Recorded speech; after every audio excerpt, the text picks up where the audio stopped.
আসসালামু আলাইকুম রহমতুল্লাহ। মারুফা একাডেমিতে আপনাকে স্বাগতম। সঙ্গে আছি আমি মারুফা। আজকে আলোচনা করব কারক নিয়ে।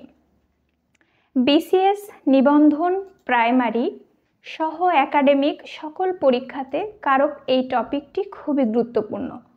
আমরা খুব সহজভাবে আজকে কারক নির্ণয়টি শেখার চেষ্টা করব। চলুন কথা না বাড়িয়ে মূল ক্লাসে চলে যাওয়া যাক। সর্বপ্রথম আমরা কারকের বিশ্লেষণটা করব। পরীক্ষায় কিন্তু এসে থাকে কারকের বিশ্লেষণ কি, ক্রি যোগ অক অথবা নগ। আগের বইয়ে নগ দিত, এখন অক দেওয়া হয়। বোথ আর কারেক্ট। ক্রি যোগ অক আমরা জানি এটা প্রত্যয় যোগে হয়েছে, কৃত প্রত্যয় যোগে হয়েছে। তাহলে প্রশ্ন যদি হয়ে থাকে কারকের বিশ্লেষণটা কি সাধিত, আমরা বলবো প্রত্যয় সাধিত। প্রত্যয় সাধিত। তাহলে ক্রি যোগ অক সমান কারক, এটা প্রত্যয় সাধিত শব্দ। আর যদি বলা হয় কারক শব্দের বিশ্লেষণ কি, তাহলে তো আমরা লিখব ক্রি যোগ অক সমান কারক। এখন ক্রি মানে কি? ক্রি মানে হলো ক্রিয়া, আর অক মানে হচ্ছে সম্পর্ক। তাহলে অর্থ দাঁড়ায় ক্রি যোগ অক সমান কারক মানে ক্রিয়ার সম্পর্ক। তাহলে আমরা এখানে একটা বিষয় স্পষ্ট হলাম, কারকটা মূলত হলো ক্রিয়ার সম্পর্ক।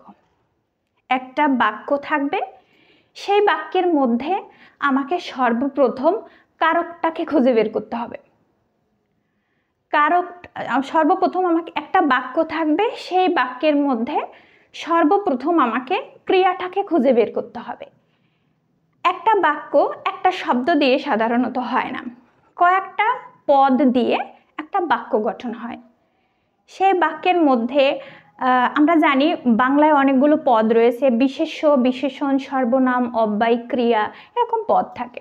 এরকম পদের কয়েকটি পদের সংমিশ্রণে কিন্তু একটা বাক্য হয়। তো কারক নির্ণয় করতে গেলে আমি সর্বপ্রথম বাক্যের ক্রিয়াটাকে খুঁজে বের করব। এরপরে আমি কি করব, ক্রিয়ার সাথে অন্য পদের, অন্য বাক্যের মধ্যে আর অন্য যে পদ থাকবে সেই পদের কি সম্পর্ক আছে, এই সম্পর্কটা নির্ণয় করা হচ্ছে কারক। তাহলে কারক শব্দের মানে কারকের পরিস্থিতি বা সংজ্ঞাটা হয় কি, বাক্যের মধ্যে যে ক্রিয়াপদটা থাকবে সেই ক্রিয়াপদের সাথে অন্য পদের যে সম্পর্ক তাকেই কারক বলা হয়। তাহলে কারকের সাথে ক্রিয়াটা কিন্তু খুবই গুরুত্বপূর্ণ। এবার আমরা জানব আলোচনার স্বার্থে কারক মূলত হচ্ছে 6 প্রকার। এখনো 6 প্রকার আছে: কর্তৃকারক, কর্মকারক, করণকারক, সম্প্রদান কারক, অপাদান কারক, অধিকরণ কারক। বর্তমান নতুন নবম দশম শ্রেণীর বোর্ড বইয়ে সম্প্রদান কারককে সম্বন্ধ কারক বলা হয়, আর কর্তৃকে কর্তা বলা হয়। কিন্তু এখনো পর্যন্ত পরীক্ষায় কর্তৃকারক, কর্মকারক, করণকারক, সম্প্রদান কারক, অপাদান কারক এবং অধিকরণ কারক এই শিরোনামেই কিন্তু প্রশ্ন এসে থাকে, এবং আমাদেরকে এটা দিয়েই কিন্তু প্রশ্ন আইডেন্টিফাই করতে বলা হয়। তাই আমরা আজকে এই যে 6টা শিরোনাম আছে এটা দিয়েই আমরা শিখব। মূলত কারক হচ্ছে 4টি: কর্তৃকারক, কর্মকারক, করণকারক আর হচ্ছে অধিকরণ কারক। রবীন্দ্রনাথ ঠাকুর সহ আরো কয়েকজন আছে যারা কিন্তু এই সম্প্রদান কারকটাকে কারক হিসেবে বিবেচনাই করে না, কিন্তু পরীক্ষায় কিন্তু সম্প্রদান কারক খুবই গুরুত্বপূর্ণ। তাহলে আমরা প্রথমে এখানে আমি অবশ্যই কর্তৃকারক, কর্মকারক, করণকারক, সম্প্রদান কারক, অপাদান কারক এবং অধিকরণ কারক বের করার সহজ কিছু ফর্মুলা দিয়ে রেখেছি। কিন্তু আমরা এই সূত্র ব্যবহারের আগে ছোট্ট একটা উদাহরণের মাধ্যমে আমরা কারকগুলো বাক্যের মধ্য থেকে আইডেন্টিফাই করার চেষ্টা করব। যেমন আমি একটা উদাহরণ লিখলাম, আমি ভাত খাই। আমি ভাত খাই। এখন এখানে আমার সর্বপ্রথম কাজ হলো এটা একটা পদ, এটা একটা পদ, এটা একটা পদ। এখন আমাকে সর্বপ্রথম কারক নির্ণয় করতে গেলে আমার সেই বাক্যের ক্রিয়াটাকে খুঁজে বের করতে হবে। এখন এই বাক্যে আমরা জানি ক্রিয়া কি, যা দিয়ে কোনো কাজ করা, খাওয়া, হওয়া ইত্যাদি বোঝায়। তো এখানে ক্রিয়াটা কি? ক্রিয়াটা হচ্ছে খাই, এটা হচ্ছে ক্রিয়া। এখন আমার কাজ কি? এখানে আরো একটা, এই একটা আর এই একটা, এই দুইটা পদ রয়েছে। এখন আমার এই খায়ের সাথে এই পদগুলোর সম্পর্ক কি সেটা আইডেন্টিফাই করতে হবে, এটাই হচ্ছে কারক। এখন আমি জিজ্ঞাসা করছি, আমি যদি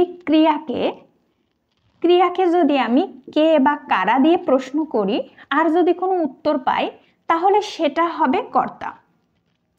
অথবা সহজভাবে যদি আমরা বলি যে ক্রিয়াটা যে সম্পাদন করে, ক্রিয়াটা যে করে সে যদি নিজেই বাক্যে উপস্থিত থাকে তাহলে তাকে কর্তা।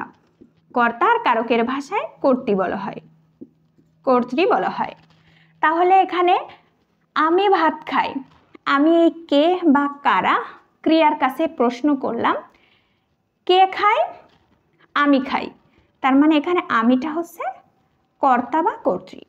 এখন ভাত একটা পদ রয়েছে, আমি যদি জানতে চাই যে এই ক্রিয়ার কাছে যদি কি বা কাকে দিয়ে প্রশ্ন করি যে আমি কি খাই, আমি কি খাই, উত্তরে কিন্তু পাবো ভাত খাই।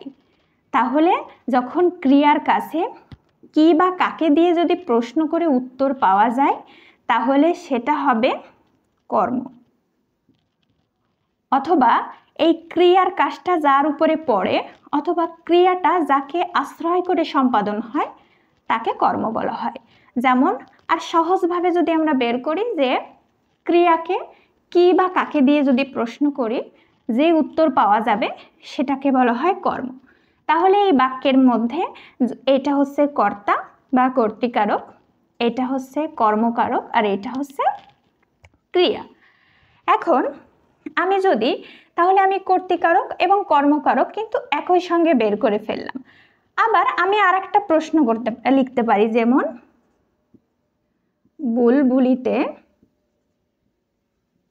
বুলবুলিতে ধান খেয়েছে, ধান খেয়েছে, খেয়েছে। এখন আরো একটু আছে, আমি এইটুকুই লিখলাম। এখন আমি সর্বপ্রথম এই বাক্যের মধ্যে ক্রিয়াটাকে আইডেন্টিফাই করব। এখানে ক্রিয়া কোনটা? খেয়েছে, এটা ক্রিয়া।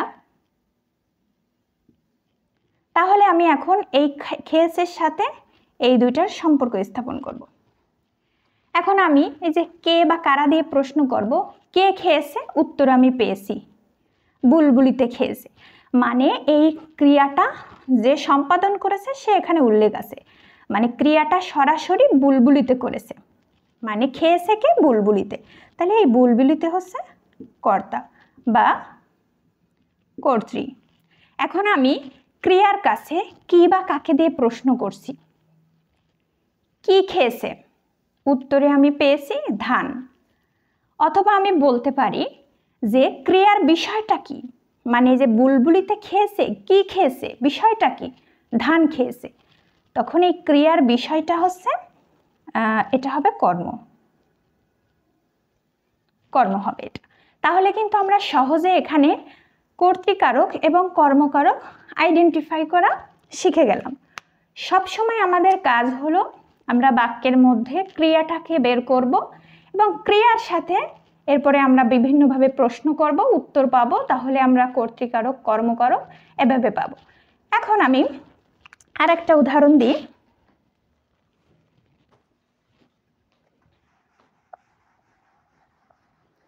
আমি এখন বললাম যে আমি ভাত খাই, তো আমি লিখলাম যে আমি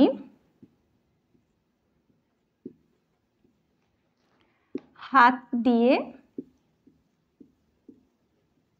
ভাত খাই,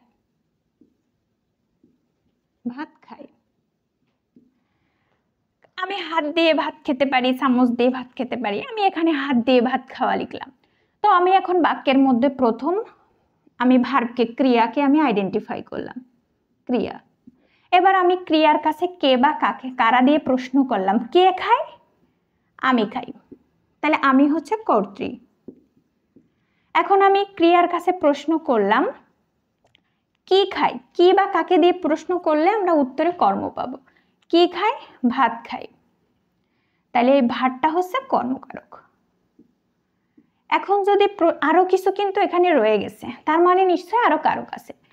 এখন আমি যদি এই ক্রিয়ার কাছে আমি প্রশ্ন করি কি দিয়ে বা কিসের সাহায্যে, যে আমি তো ভাত খাই, কি দিয়ে খাই? হাত দিয়ে খাই।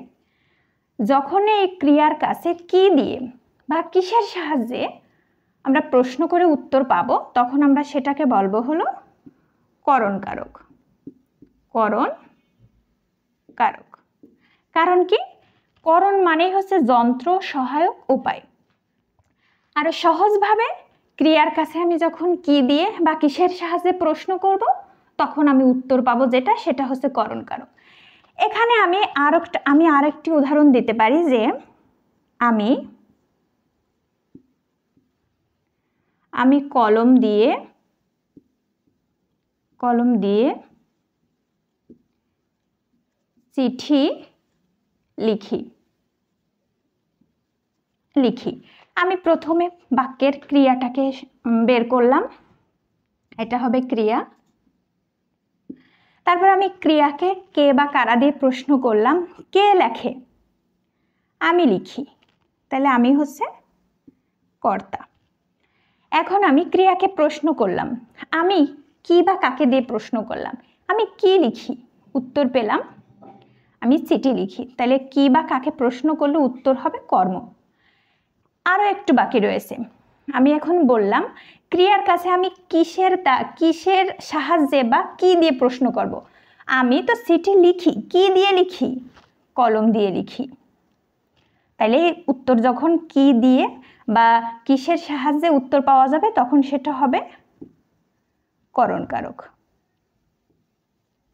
করণ কারক।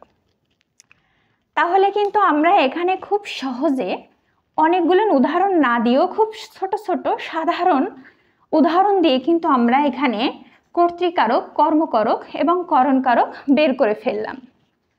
এখানে আমি আরেকটু কথা বলবো, অনেক সময় কর্ম এবং করণের মধ্যে কিছু কনফিউজিং প্রশ্ন এসে থাকে।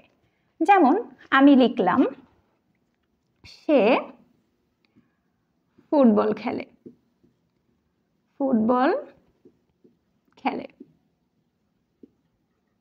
অথবা আমি আরেকটা কথা বললাম যে সে ক্রিকেট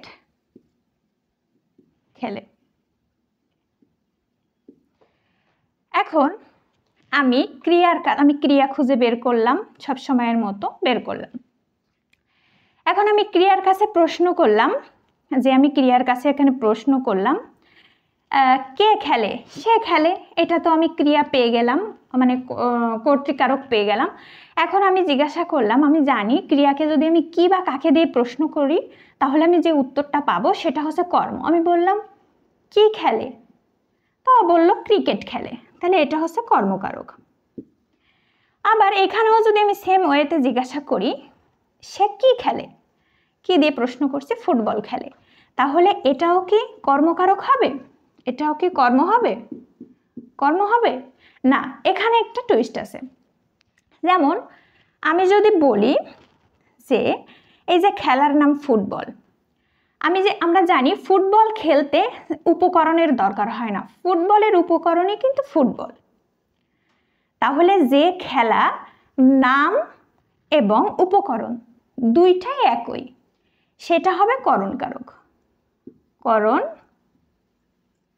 কারক মানে হচ্ছে আমি ফুটবলের সাহায্যে খেলি। আমরা জানি কিসের সাহায্যে সে খেলে? ফুটবলের সাহায্যে খেলে। তাহলে এখানে কথা হবে খেলার নাম এবং খেলার উপকরণ দুটো যদি একই হয়, তাহলে সেটা হবে করণ কারক। কিন্তু আমরা ক্রিকেট খেলি, ক্রিকেট কিন্তু একটা খেলার নাম, কিন্তু ক্রিকেট খেলতে গেলে কিন্তু আমাদের ব্যাট লাগে, বল লাগে, স্টাম্প লাগে, অনেক কিছু লাগে। তাহলে ক্রিকেট খেলার নাম এটা, কিন্তু উপকরণ কিন্তু ভিন্ন ভিন্ন, ডিফারেন্ট উপকরণ থাকবে।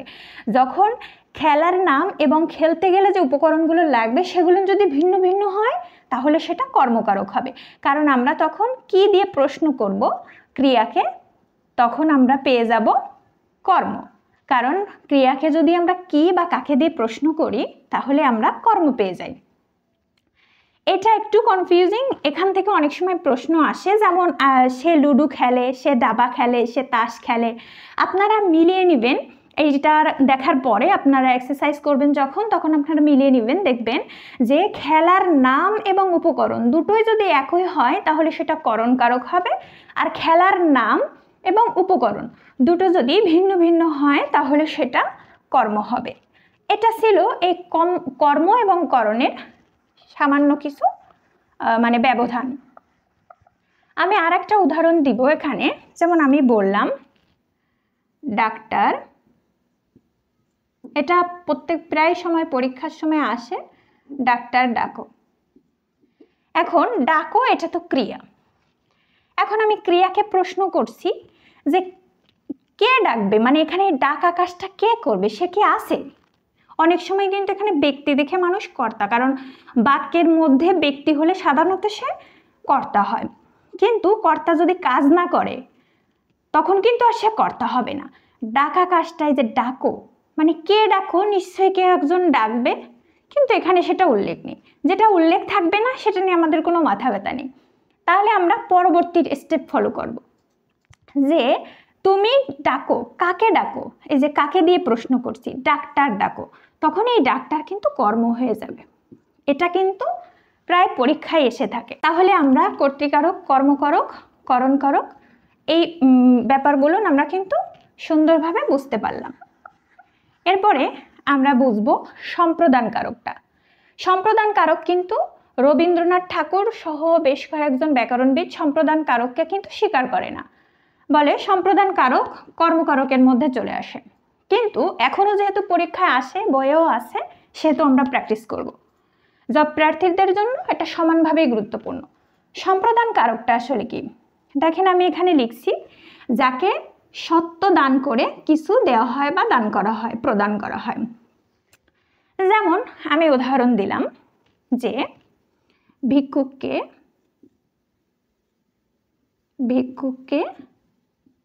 ভিক্ষা দাও,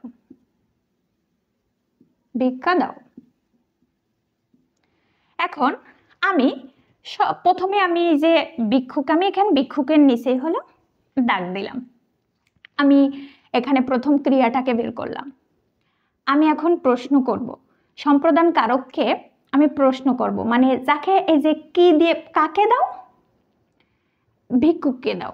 কারণ এখানে যাকে, যে দেখছেন যাকে শর্ত, এখানে প্রশ্ন করতে হবে কাকে দাও। হ্যাঁ, কাকে। আমি এখন প্রশ্ন করলাম যে ভিক্ষুককে ভিক্ষা দাও, কাকে ভিক্ষা দাও? ভিক্ষুককে। আর আমরা যখন ভিক্ষুককে ভিক্ষা দিই তখন কিন্তু আমরা নিঃস্বার্থই দিই। আসলে নিঃস্বার্থ দিই না, আমরা কিন্তু স্বার্থ নিয়েই দিই, কারণ পৃথিবীতে নিঃস্বার্থ আসলে কিছু হয় না। কিন্তু স্বার্থ মূলত দুই ধরনের হয়ে থাকে, প্রত্যক্ষ স্বার্থ আর পরোক্ষ স্বার্থ। প্রত্যক্ষ স্বার্থ আমরা যেটা সরাসরি দেখতে পাই, আর পরোক্ষ স্বার্থ যেটা আমরা আপাতত দৃষ্টিতে দেখি না, সেটা মানে হতেও পারে, নাও হতে পারে। যেমন আমি যখন ভিক্ষুককে ভিক্ষা দিই, আমি মূলত সবের জন্য দিই, কিন্তু আমি যখন ভিক্ষুককে ভিক্ষা দিই, ভিক্ষুক কিন্তু আমাকে সবটা দেয় না, সব কিন্তু আমাকে আল্লাহ দেবে। কিন্তু আল্লাহ আমাকে সব দিতেও পারে, নাও দিতে পারে, অন্য কোনো অপকর্মের কারণে আমার এই সব কেটেও যেতে পারে, সেই জন্য এটা পরোক্ষ। এই জন্য আমি এই কথাটা একটু বলে রাখলাম। তো আমি বললাম যে কাকে ভিক্ষা দাও? ভিক্ষুককে ভিক্ষা দাও। এখন এই যে এখানে যদি ভিক্ষা, এটা হবে কর্ম, আর এটা হবে সম্প্রদান। সম্প্রদান যেমন আমি বললাম, কারণ আমি ওখানে বলছি যাকে শর্ত দান করে, যাকে সত্য দান করে কিছু দেওয়া হয়, আমরা কিন্তু দিছি যাকে সত্য। এখানে একটা সূত্র হলো, যাকে সত্য দান করে কিছু দেওয়া হবে সে হবে সম্প্রদান, এবং যা কিছু দেওয়া হবে সেটা হবে কর্ম।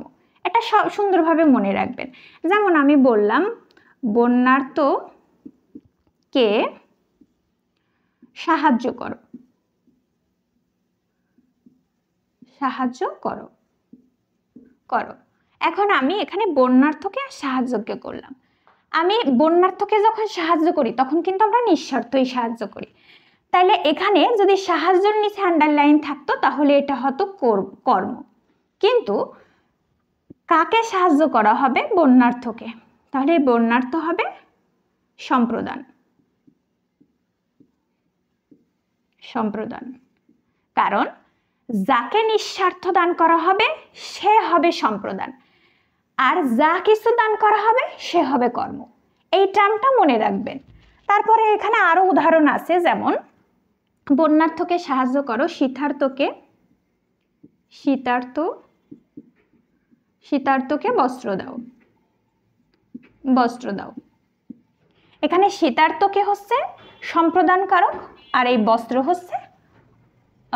বস্ত্রটা হচ্ছে কর্মকারক। কারণ আমরা বাক্যকে যখন কি দিয়ে প্রশ্ন করি, বা এই ক্রিয়াকে যখন আমরা কি দিয়ে প্রশ্ন করি তখন যে উত্তর পাই সেটা হয় কর্ম। ঠিক আছে, আরো উদাহরণ আছে। আপনারা এই তিনটা আসলে মানে অনেক উদাহরণ দিতে গেলে ভিডিও অনেক বড় হয়ে যাবে, এই জন্য আমি এখানে তিনটা মোস্ট ইম্পর্টেন্ট আমি এক্সাম্পল দিয়েছি। আপনারা এইটা খুব ভালোভাবে বোঝার পরে আপনারা কি করবেন, আপনারা প্র্যাকটিস করবেন, মিলিয়ে দেখবেন। আশা করছি আপনাদেরও সবগুলো হবে ইনশাআল্লাহ। কিন্তু এখানে শেখার পরে যদি আপনারা বাসায় প্র্যাকটিস না করেন তাহলে কিন্তু আপনারা আবার কিছুদিনের মধ্যে ভুলে যাবেন। এখন বাকি রয়েছে অপাদান কারক এবং হচ্ছে অধিকরণ কারক। আমরা প্রথমে অধিকরণটা শিখব, তারপরে আমরা অপাদানটা শিখব, তাহলে আমাদের জন্য বুঝতে একটু সুবিধা হবে। এখন আমি অধিকরণটা আসলে কি? অধিকরণ কারক। অধি মানে হচ্ছে যে অধি মূলত হচ্ছে স্থান। কখন স্থান থেকে হয়, কখন, কোথায়,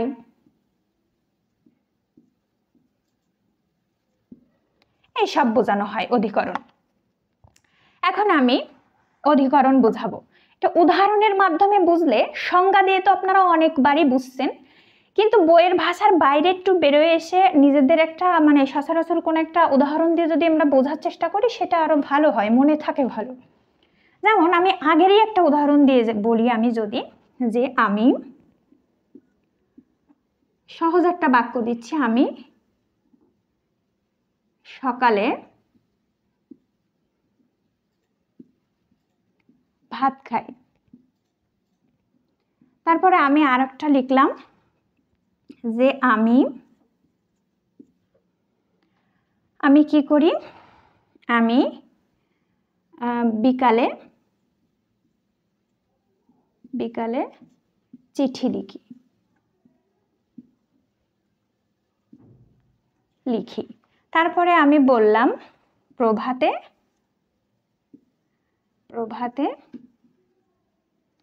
সূর্য ওঠে।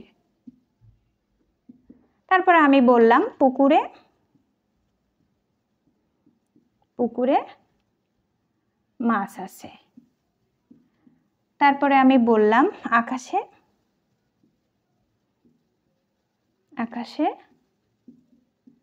চাঁদ ওঠে। আরো অনেক উদাহরণ দেওয়া যায়, কিন্তু আশা করছি এই চারটা উদাহরণ যদি ভালোভাবে বুঝতে পারেন তাহলে আপনি ইনশাআল্লাহ অধিকরণ কারকটা বুঝতে পারবেন। কিছু কমপ্লেক্স মানে জটিলতা ছাড়া সেটা আমি অপাদান এবং অধিকরণ দিয়ে আস্তে আস্তে বুঝাই দেবো ইনশাআল্লাহ। এখানে আমি যখন কারক নির্ণয় করব, আমি একটু আবার প্রথম থেকে বলি, আপনারা যারা আসলে কারকটা শিখতে চান, একেবারে বিগিনার, কারক সম্পর্কে কোনো আইডিয়া নেই, আপনারা ভিডিওটি না টেনে শুরু থেকে শেষ পর্যন্ত দেখবেন। আশা করছি ইনশাআল্লাহ আপনাদের কারক সম্পর্কে মোটামুটি একটা স্বচ্ছ ধারণা তৈরি হবে বলে আমি মনে করছি ইনশাআল্লাহ। তো আমি সর্বপ্রথম বলবো যে বাক্যের মধ্যে আমি একটু কারকের ক্রিয়াটাকে মানে প্রথম আইডেন্টিফাই করব। তো আমি খাই করলাম, তাহলে এটা হচ্ছে ক্রিয়া। আমি একটু বিস্তারিত কথা বলে করছি, এটা অ্যাডভান্সদের জন্য না, এটা মূলত বিগিনারদের জন্য, যারা এতদিন কারক শিখতে পারেননি মূলত তাদের জন্য। আপনারা একটু সময় নিয়ে দেখবেন, একটু টাইম হলেও একটু মানে আপনারা দেখবেন এটা। এখন আমরা জানি ক্রিয়াকে যদি আমি কে বা কাকে দিয়ে প্রশ্ন করি তাহলে আমি পাবো কি, আমি কর্তা পাবো। তাহলে এখানে আমি হচ্ছে কর্তা। দেখবেন একটা সেন্টেন্সের মধ্যে একটা বাক্যের মধ্যে কিন্তু আমরা সকল মানে মোটামুটি কয়েকটা কারক নির্ণয় করতে পারবো। এখন আমি কি করব, আমি ক্রিয়াকে কি বা কাকে দিয়ে প্রশ্ন করব। আমি কি খাই, আমি ভাত খাই, আমি ভাত খাই। তাহলে আমরা জানি ক্রিয়াকে যখন আমি কি বা কাকে দিয়ে প্রশ্ন করব তখন আমি যে উত্তরটা পাবো তাকে বলা হয় কর্ম। তাহলে আমি কর্মকারকটা পেয়ে গেলাম। এখন একটা জিনিস বাকি আছে, আমি সকালে ভাত খাই। আমরা এখন একটু আগে শিখছি, আমরা বলছি যে ক্রিয়াটা কোথায় সংগঠিত হয়, কখন সংগঠিত হয়, কি বিষয়ে সংগঠিত হয়। মোট কথা ক্রিয়া সংগঠিত হওয়ার স্থান মানে ক্রিয়াটি হওয়ার স্থান, ক্রিয়াটি হওয়ার সময়, ক্রিয়াটি কি কোন বিষয় হয়, সেই সব ক্ষেত্রে আমরা ক্রিয়াকে কোথায় কখন কি বিষয় দিয়ে প্রশ্ন যদি করি যে উত্তরটা পাবো সেটা হলো অধিকরণ কারক। যেমন আমি ভাত খাই, আমি কখন ভাত খাই, সকালে ভাত খাই, এটা কিন্তু এইটা হচ্ছে অধিকরণ কারক। কারণ এখানে আমার কি বোঝাচ্ছে, ক্রিয়া সংঘটনের সময়টা বোঝাচ্ছে। আমি বিকালে ভাত খেতে পারি, আমি রাতে ভাত খেতে পারি, আমি সন্ধ্যাকালে ভাত খেতে পারি, যে কোনো একটা সময় আমি ভাত খেতে পারি। তারপরে এখানেও আবার দেখেন আমি বিকেলে সিটি লিখি, এখানে বিকালের নিচে যদি আন্ডারলাইন থাকে তাহলে লিখিটা হচ্ছে ক্রিয়া, আমিটা হচ্ছে কর্তা, আমি কি লিখি সিটি, এটা হচ্ছে কর্ম, আর আমি কখন লিখি বিকালে লিখি। এবার আর একটা উদাহরণ আমি দিই, যেমন প্রভাতের নিচে যদি আন্ডারলাইন থাকে এবং আপনাকে যদি প্রশ্ন করে আপনি কারকটা নির্ণয় করেন, তাহলে দেখেন ওঠে, কখন ওঠে, ক্রিয়া সংঘটিত হওয়ার সময়, প্রভাতে ওঠে। দেখছেন কখন উঠছে, এখানে কিন্তু সময় ছিল, এখানেও কিন্তু সময়, প্রভাতে ওঠে। তাহলে ক্রিয়া সংঘটিত হওয়ার সময় নির্দেশ করছে, তাইলে এটা হবে অধিকরণ কারক। অধিকরণ কারক। এখন আমি আরেকটা উদাহরণ, যেমন পুকুরে মাছ আছে, পুকুরের নিচে যদি থাকে, তো পুকুরে মাছ আছে, কোথায় মাছ আছে, পুকুরে মাছ আছে, এটা কিন্তু স্থান নির্দেশ করছে, এটাকে স্থানাধিকরণও বলা হয়, মানে স্থান নির্দেশ করছে। আর যখন সময় নির্দেশ করবে তখন এটাকে বলা হয়, সময় হচ্ছে কালাধিকরণ, কালাধিকরণ, আর স্থান হচ্ছে স্থানাধিকরণ। এটা হচ্ছে অধিকরণের প্রকার। আসলে এই যে কর্তৃ, কর্ম, করণ, সম্প্রদান, অপাদান, অধিকরণের সব কিছুরই কিন্তু কারক আছে, মানে প্রকার আছে, কিন্তু আমি আজকে মূলত প্রকার নিয়ে আলোচনা করিনি। আমি আজকে মূলত মৌলিক যে কারক নির্ণয়টা দু একটা উদাহরণ দিয়ে অথবা একটা উদাহরণ রিলেট করে যাতে আমরা মানে প্রাথমিকভাবে কারকটা নির্ণয় করতে পারি। তারপরে কিন্তু আমরা সাথে বিভক্তিটা খুব সহজ, বিভক্তিটা নির্ণয় করতে পারবো আমরা। এরপরে যে মুখস্থ কিছু জিনিস আছে, কর্তৃ, কর্ম, করণ, সম্প্রদান, এর যে প্রকারগুলো আছে ওগুলো কিন্তু আমরা পরে শিখতে পারবো। আমাদের কিন্তু মূলত বেসিকটা আগে স্ট্রং করা উচিত। এই জন্য আমি মূলত আজকে কারকের একেবারে প্রাথমিক যে আলোচনাটা আমি সেটা করতেছি, কিন্তু এটা খুবই গুরুত্বপূর্ণ বিগিনারদের জন্য। এখন আমি বললাম আর একটা উদাহরণ, আকাশে চাঁদ ওঠে। ওঠে কোথায়, আকাশে। দেখছেন এখানে ক্রিয়ার সংগঠন হচ্ছে আকাশে, তাই আকাশে চাঁদ ওঠে। এখানে আকাশটা হচ্ছে অধিকরণ কারক, অধিকরণ কারক। তাহলে আশা করছি আপনারা খুব সুন্দরভাবে অধিকরণ কারকটা বুঝতে পারছেন। এরপরে আপনারা বাসায় বসে প্র্যাকটিস করবেন। আশা করছি অধিকরণ কারক নিয়ে আপনাদের আর কোনো সমস্যা হবে না ইনশাল্লাহ। এরপরে আমরা যেটা শিখব সেটা হচ্ছে অপাদান কারক। অপাদান কারক,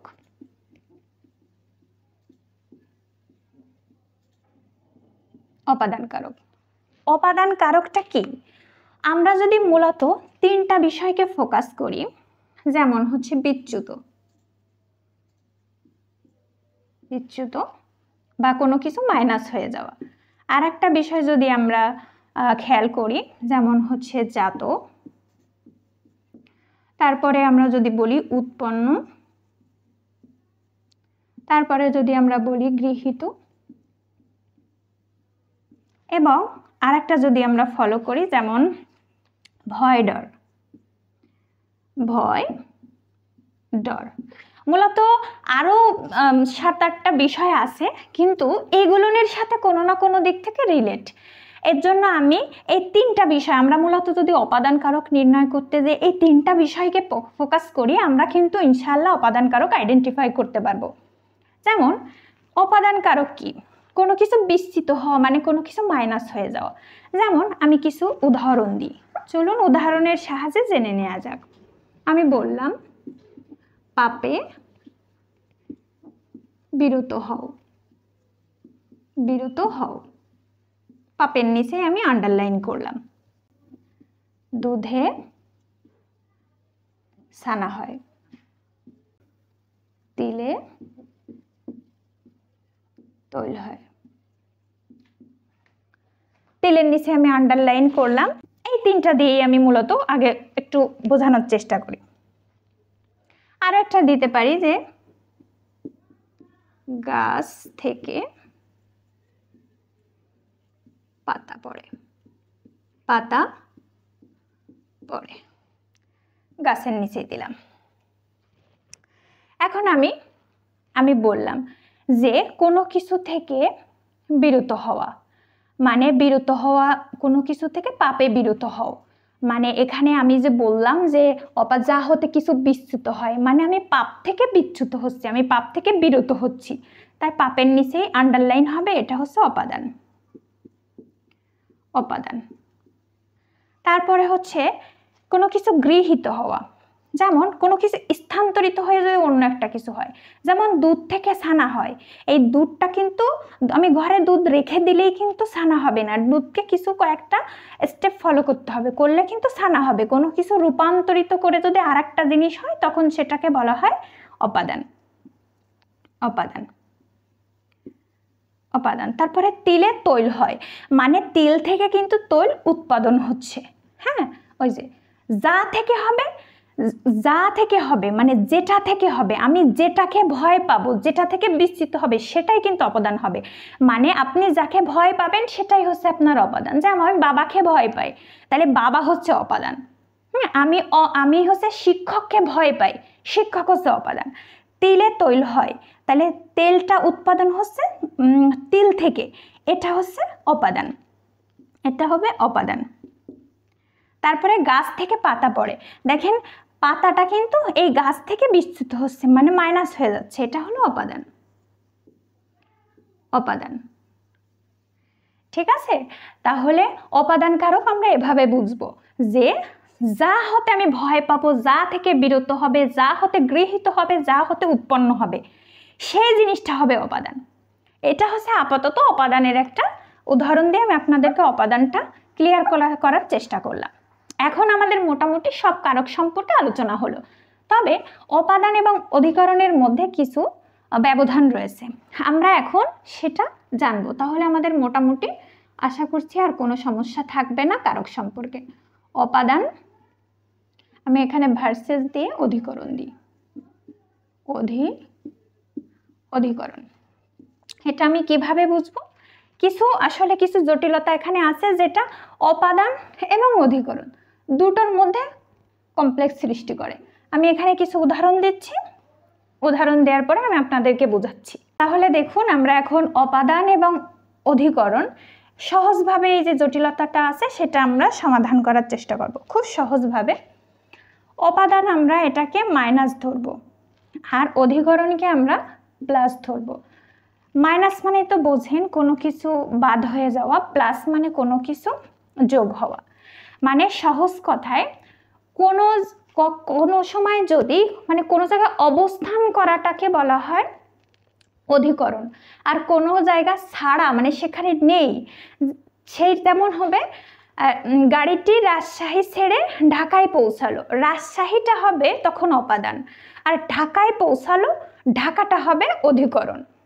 যেমন আমি এখানে কয়েকটা উদাহরণ দিয়েছি, মানে যদি কোনো কিছু থেকে বাদ যায় তখন আমরা অপদান ধরবো, অপাদান, আর যদি কোনো কিছুতে যোগ হয় মানে বেড়ে যায়, যা আছে তার থেকে বেড়ে যায় তখন অধিকরণ হবে। যেমন আমি বললাম তিলে তৈল হয়, দেখেন তিল থেকে কিন্তু তৈলটা হচ্ছে মানে উৎপন্ন হচ্ছে, তিল থেকে তেলটা কিন্তু বের হচ্ছে, এটা হচ্ছে অপাদান। গাছ থেকে পাতা পড়ে, দেখেন পাতাটা কিন্তু গাছ থেকে পড়ে যাচ্ছে, গাড়ি ঢাকা ছাড়লো, দেখেন গাড়ি কিন্তু ঢাকা থেকে মাইনাস হয়ে গিয়েছে। সেম আমি যদি এটাও বলি যে তিলে তৈল আছে, দেখেন এবার কিন্তু তিল থেকে তৈল হচ্ছে না, তিলের মধ্যে তৈল আছে, এটা কিন্তু অধিকরণ, মানে তিল থেকে তৈলটা কিন্তু বের হয়নি, ওর মধ্যেই আছে। গাছে পাতা আছে, দেখেন আগের বার আমি বলছিলাম গাছ থেকে পাতা পড়ে, মানে গাছ থেকে পাতা মাইনাস হয়ে যাচ্ছে, এখন কিন্তু গাছ থেকে পাতা মাইনাস হচ্ছে না, গাছে কিন্তু পাতা রয়ে গেছে, তাহলে গাছে পাতা আছে, এটা কিন্তু অধিকরণ। আর আমরা তো জানি যে ক্রিয়াটা যেখানে সংগঠিত হয়, যে স্থানে সংগঠিত হয় সেটা হচ্ছে অধিকরণ। গাড়ি ঢাকা পৌঁছালো, দেখেন গাড়িটা কিন্তু অন্য কোনো একটা জায়গা থেকে এসে ঢাকায় বাড়ছে, মানে ঢাকায় যদি 50টা গাড়ি থাকতো তাহলে এখন আর একটা গাড়ি এসে মোট 51টা গাড়ি হয়ে গিয়েছে, তার মানে গাড়ি ঢাকায় এসে কিন্তু আরো বেড়ে গেছে, প্লাস হয়ে গেছে। তাহলে এখানে ছিল গাড়ি কিন্তু ঢাকা থেকে কমে গেল, মনে করেন 50টা গাড়ি ছিল, এখন 49টা গাড়ি হয়ে গিয়েছে, কিন্তু গাড়ি যখন ঢাকা পৌঁছালো তখন কিন্তু আরো একটা গাড়ি বেড়ে গেল, মানে এবং গাড়িটা এই ঢাকাতে অবস্থান করলো। আমরা দুইটা ভাবে বুঝতে পারবো, অপাদান এবং অধিকরণের যে জটিলতাটা আছে এটা আমরা শুধু প্লাস এবং মাইনাস দিয়ে যদি আইডেন্টিফাই করার চেষ্টা করি, আমরা মানে ম্যাক্সিমাম প্রশ্নের অ্যান্সার ইনশাল্লাহ পেয়ে যাব। যেমন যে তখন যেখানে অবস্থান করবে সেটা হবে অধিকরণ, আর যেখান থেকে চলে যাবে মানে অবস্থান করবে না সেটা হবে অপাদান।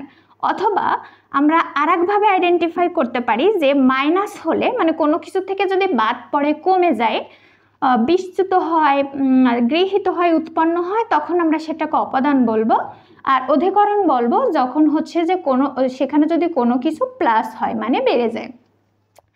তাহলে এটা ছিল মূলত আজকের আলোচনা। আশা করছি যারা একেবারে নতুন, কারক সম্পর্কে আপনাদের কোনোই ধারণা নেই, আশা করছি আজকের এই আলোচনা থেকে আপনাদের মোটামুটি খুব সুন্দর একটা ধারণা তৈরি হয়েছে। আপনারা খুব ভালোভাবে কারকটা বাসায় বসে ক্লাস করার পরে সুন্দরভাবে বোঝার চেষ্টা করবেন এবং প্র্যাকটিস করবেন, তাহলে ইনশাল্লাহ কারক সম্পর্কে আপনাদের মোটামুটি সুন্দর একটা ধারণা তৈরি হবে ইনশাল্লাহ, যারা একেবারে বিগিনার আছেন। আপনারা আরও যদি এরকম অনেক গুরুত্বপূর্ণ ভিডিও পেতে চান, কোন টপিকের উপরে ভিডিও পেতে চান এবং খুব সহজভাবে ধীরে ধীরে বুঝতে চান, তাহলে কমেন্টে সেই টপিকের নামটা লিখে দিবেন, ইনশাআল্লাহ সময় নিয়ে আপনাদের সেই ভিডিওটি করে দেওয়া হবে খুব সহজ উপায়ে। আমি আবারও বলছি, আমার এই চ্যানেলটি কিন্তু মূলত বিগিনারদের জন্য, যারা একেবারে কিছুই বোঝে না জব রিলেটেড টপিক নিয়ে, আমি মূলত তাদের জন্যই ভিডিওটা মেক করছি। যারা অনেক বেশি মানে এ বিষয়ে অভিজ্ঞ, তাদের হয়তো এটা মনে হবে সাধারণ বিষয় অনেক বেশি আলোচনা হয়ে গিয়েছে, কিন্তু আমি তো বিগিনারদের জন্য করছি, কারণ অনেক সময় তাদের এই ধরনের মানে আলোচনার দরকার হয়। তাহলে আমাদের এই ভিডিওটি যদি ভালো লেগে থাকে অবশ্যই লাইক এবং কমেন্ট করবেন, এবং আমাদের চ্যানেলটি থেকে যদি আরও বেশি বেশি করে ভিডিও পেতে চান তাহলে অবশ্যই চ্যানেলটি সাবস্ক্রাইব করবেন, এবং অবশ্যই ইম্পর্টেন্ট একটি কাজ করবেন, আমাদের ভিডিওটি যদি ভালো লেগে থাকে তাহলে অবশ্যই চ্যানেলটিকে শেয়ার করে দিবেন অন্য বন্ধুদেরও জানার সুযোগ করার জন্য। আর আবারও নতুন কোনো একটা গুরুত্বপূর্ণ ভিডিও নিয়ে আপনাদের সাথে আবার দেখা হয়ে যাবে। সে পর্যন্ত সকলেই ভালো থাকবেন। আল্লাহ হাফেজ।